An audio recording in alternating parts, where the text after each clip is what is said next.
एक मुलाकात ऐसी शख्सियतों के साथ जिन्होंने दिया है अपने जीवन को एक नया मुकाम। रूबरू कराएंगे ऐसी कुछ हस्तियों के साथ एक खास शख्सियत के साथ मुलाकात जयदेव पटेल के साथ नंबर 1 इंडिया न्यूज पर रात। नमस्कार दोस्तों, मैं जयदेव पटेल और आपका एक बार फिर स्वागत है खास शख्सियत के साथ मुलाकात प्रोग्राम में।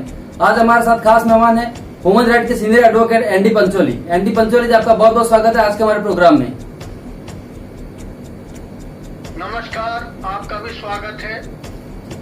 एनडी पंचोली जी, आपसे मेरा पहला सवाल है कि मुंबई हमले के आतंकवादी अजमल कसाब को फांसी की सजा हुई थी और दिशा के मामले की तुलना भी कुछ लोग अजमल कसाब की उम्र से जोड़कर कर रहे हैं, लेकिन खास बात यह है कि दिशा के बचाव में मेरिट के बजाय उम्र को लेकर जो दलीलें दी जा रही है कि 21 साल की लड़की है, इसके संवैधानिक पहलू क्या हैं?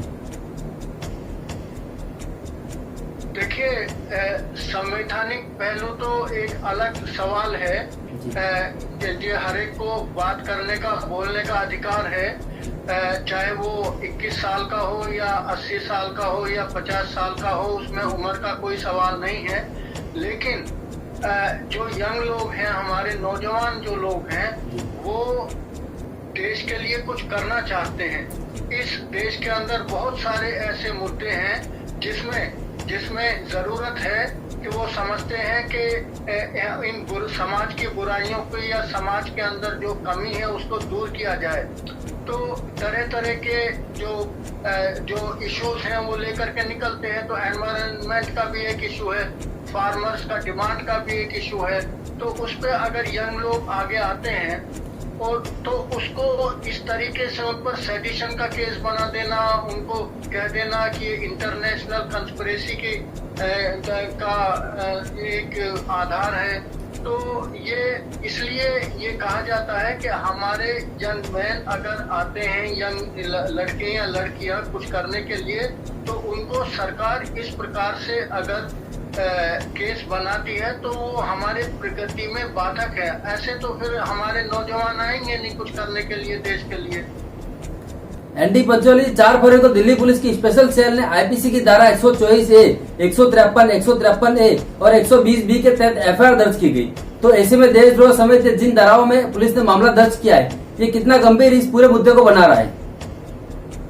देखिए, ये तो एक बहुत ही मैं समझता हूँ कि हास्यजनक बात है, हंसी की बात है कि कुछ लड़कियां लड़के कुछ आपस में बात कर रहे हैं और वो फार्मर्स मूवमेंट को तेज करने के लिए, उसमें मदद करने के लिए कुछ वो प्रोग्राम तय कर रहे हैं। कोई भी मूवमेंट, कोई भी आंदोलन होता है तो उसका एक तरह तरह से लोग उस पर सुझाव करते हैं कि किस प्रकार से उस मूवमेंट को मजबूत बनाया जाए।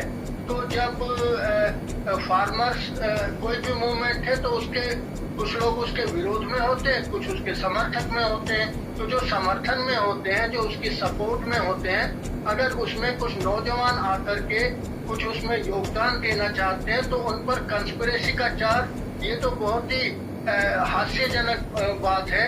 124 का जो है कि देश के खिलाफ बगावत, देश के खिलाफ विरोध करना, तो ये अंग्रेजों ने लगाया था ये कानून। उस समय हमारे गांधी जी थे, तिलक थे, MN रॉय थे, मेरठ कंस्पिरेसी केस में जो लोग थे, और उनको क्या हुआ था, क्या सजा मिली थी?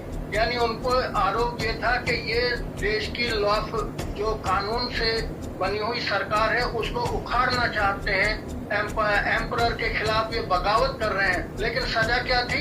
1 साल, 2 साल, 3 साल, या तो इन्होंने लाइफ की सजा उस पर कर दी है ना? तो ये इस तरीके से ये हम समझते हैं कि ये विरोध को दबाने की एक कोशिश है सरकार की, और इसको ये कानून के नजर में ये टिकेंगे नहीं। हाँ, ये गवर्नमेंट भी ये जानती है, सरकार भी ये जानती है कि ये कानून में इस प्रकार के आरोप टिकेंगे नहीं। लेकिन ये भय पैदा करना, देश के अंदर डर पैदा करना, जिससे और लोग आगे नहीं आए कि भाई वो अरेस्ट कर लिए जाएंगे। तो ये सरकार का नियत। एनडी पंचोली जी, आपसे मेरा आखिरी सवाल है कि टूल किट मामले में अभी तक मनी एक्सचेंज का कोई खुलासा सामने नहीं आया है। अगर देखा जाए तो ऐसे मामलों में पैसा भी एक मोटिव होता है, तो इसे आप किस प्रकार देखते हैं? देखिए, कोई भी आंदोलन हो पैसा तो खर्च होता ही है ना। अब वो कैसे आता है कैसा नहीं आता, उसमें वो एक कानूनी तरीका है, एक गैर कानूनी तरीका है। तो अगर गैर कानूनी तरीका से अगर पैसा आया है तो सरकार उस पर कार्रवाई कर सकती है कानून के मुताबिक।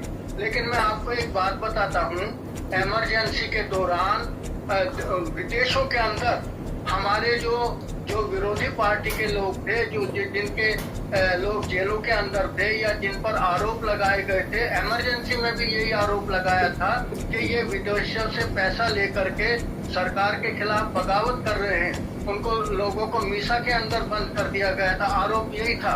और ये था कि ये विरोधी जो बाहर की जो शक्तियां हैं उनकी सपोर्ट लेकर के ये भारत को बदनाम करने की कोशिश कर रहे हैं। बहुत सारा लिटरेचर है, अगर आपने इमरजेंसी का आप पढ़े तो बाहर इतनी ऑर्गेनाइजेशन बनी थी, Indians for democracy, world for Indian democracy, ये 3-4 ऑर्गेनाइजेशन बहुत प्रचार कर रही थी वो सरकारें, वो बाहर के भाई ये जो सरकार जो इंडिया के अंदर दमन हो रहा है, इमरजेंसी लगी है, इस तरीके से लोगों को बंद किया जा रहा है तरह तरह के बहाने लेकर के, तो बहुत बाहर इसने BBC से न्यूज़ें आती थी, जो human right organisation, international human right organisation हैं, वो स्टेटमेंट इशू करती थी। बाहर के सरकारों के जो गवर्नमेंट पार्लियामेंट है उसमें डिस्कस होता था, तो तब तो उसको तो उस समय की भी सरकार यही कहती थी कि ये हमको बदनाम करने की कोशिश कर रहे हैं। लेकिन जो आज सरकार चला रहे हैं वो उस समय खुश थे, वो कहते थे ये बड़ा ठीक हो रहा है। तो ये जो वो कह रहे हैं कि बाहर से पैसा आया, ये सब एक तरीके से आंदोलन को कुचलने की बात है, आंदोलन को बदनाम करने की बात है। आंदोलन फार्मर्स कर रहे हैं, वो करते रहेंगे हैं, और उन्होंने जो अपना वो उनका हक है, वो एक शांतिपूर्ण आंदोलन कर रहे हैं। और सरकार के सामने और कोई तो चाहती है कि जी विदेशी शक्तियां हैं जो भारत को बदनाम कर रही हैं, ये विदेशी कंस्पिरेसी है। तो इसका कोई निकलेगा नहीं।